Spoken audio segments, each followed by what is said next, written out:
Hey everybody, this is Glenn Ackerman with Energy Awareness Training.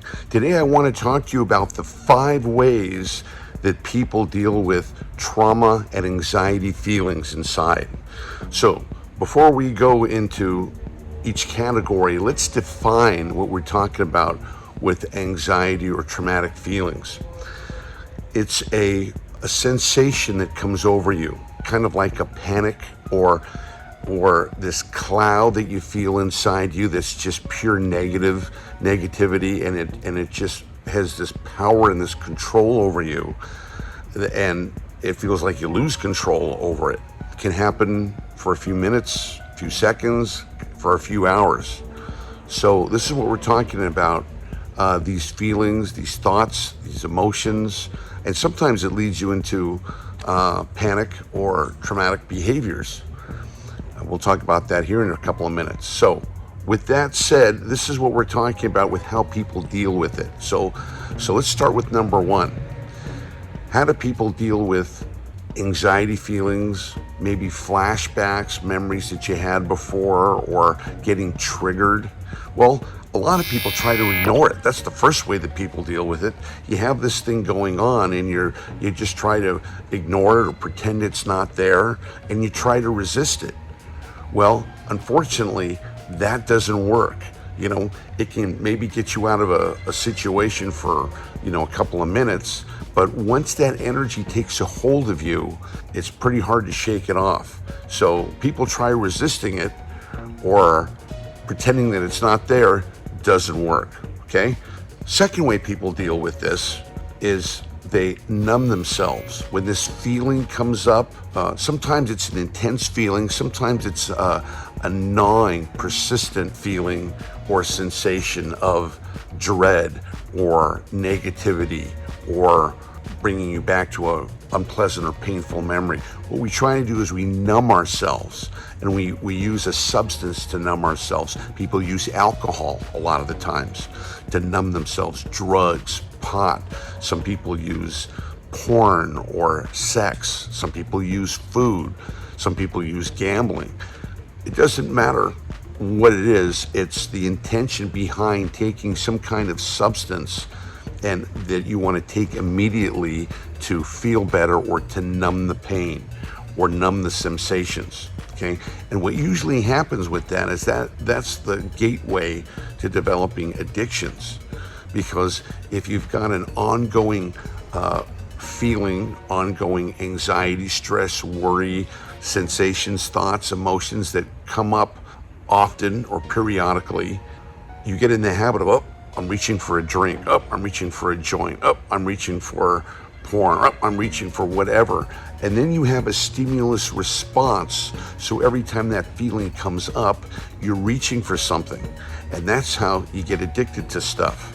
And then pretty soon, the solution that you were looking for, quote, solution, you were looking for to deal with those feelings now have overtaken. Now you've got 2 problems. You've got, the original anxiety, and you've got the substance that you're using to numb yourself with, okay? So that's the second way people deal with that, okay? The third way people deal with their anxiety and unpleasant feelings is to act out. So acting out means doing some kind of behaviors that are over the top, maybe just getting rip-roaring drunk, and passing out. Or some guys just go looking for fights. They want to get into fights, something that is just above and beyond what you normally do to be able to combat that energy. We see a lot of that with the soldiers returning, from the war that have PTSD. They go out and do a lot of drinking, getting a lot of fights, and getting a lot of sometimes even criminal behavior. And that's an act out. That's a reaction to these feelings inside here. Okay, not healthy.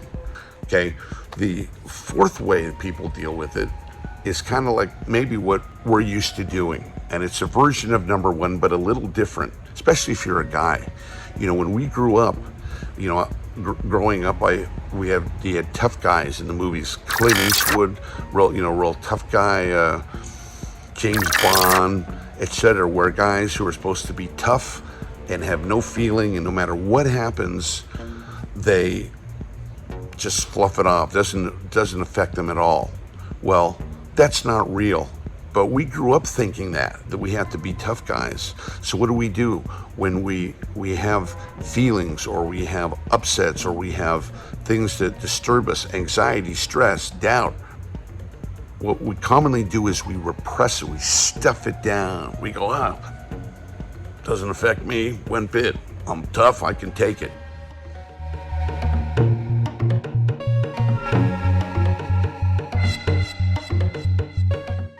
The challenge with that is that you can't suppress energy, because energy is going to express itself one way or the other. So, it's like a pressure cooker. You keep stuffing layers down that over and over and over again, and pretty soon the thing is filled to the brim. And if you put one more thing in there, the thing is gonna blow up. It's gonna explode. And that's what typically happens with people who repress and suppress their feelings and their emotions, and especially the troubling feelings and the troubling emotions. Pretty soon that's going to be a pressure cooker. So that's not a healthy way to do that. And we're taught as men, never to show weakness and never to let anything get to you. The reality is that in private, men get really emotional. Men do cry. Men do express themselves. They just don't want anybody to see that. Okay, so if this rings true for a lot of you, I know it does for me. It was really liberating when I realized that I didn't have to be the toughest guy in the world, and that it was okay for me to feel my feelings, and that I had a right to feel my feelings. So these are the ways that people act and deal with this stuff out. So going over at number 1, they ignore it. Number 2, they numb it or they medicate it. Number 3, they act out in some form of fashion that I mentioned to you. And 4, they suppress or stuff down. Now, all of those things are unhealthy that I just mentioned. They're all unhealthy. In fact, they bring on more negative energy. So remember this thing about energy, that whether it's healthy, happy, positive energy, or it's negative, anxiety, stress, unhealthy energy, whatever energy field you're in, you're going to create more of it. Okay? So the only way to deal with this is the way I teach, which is the ability to energetically process it and release it. Process it and release it. So here's an example. If you put your hand out and you make a fist, just like this. If you do this with me, just go ahead and make a fist and make it tight. As tight as it can be. Tight, tight, tight, tight. Okay? You with me? All right. Now, with your tight fist, can anything get out of there? No. Can anything get in there? No. So you're in a tense, constricted situation. And what happens is this tightness will start to extend all the way up into my arm, into my shoulders, into my neck, into my back. That's what happens because this is unhealthy, constricted, low vibration, negative energy. But look what happens when I open it up now. Yeah, can something get out of there now? Right, can something get in there? And now my arm, my shoulders are relaxed. So what we do in dealing with this energy, this energy of tension, of stress, of doubt, of anxiety, is we learn how to process it. We learn how to release. We learn how to let it go. Now, there are 3 types of negative energy, or what I call low vibration energy. Number 1 is the energy that you deal with every day. Number 2 is your regularly ongoing negativity that comes to you. And the third one is your historical low vibration energy. That's the stuff from your past history. And we show you in energy awareness training step by step on how to release all of those 3 things. Now, when somebody's dealing with trauma and they're dealing with heavy anxiety, it's usually number 3, the historic stuff, the historic low vibration energy that's getting to them.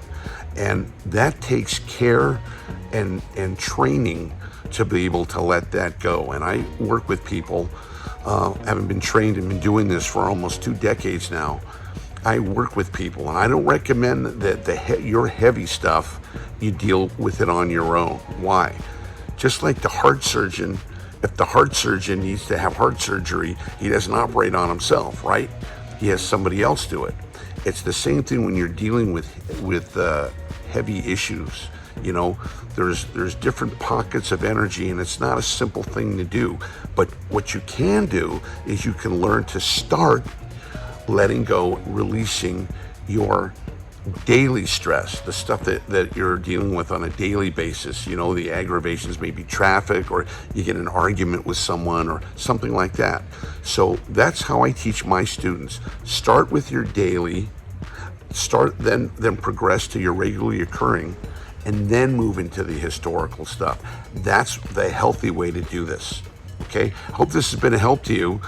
And remember, nothing changes until energy moves. So if you're going through some heavy energies, thoughts, feelings, emotions, and you want some help with this, contact us and we'll be happy to help you. Okay, that's what we're here for, to help alleviate suffering and teach energy skills to keep people in high vibrational energy.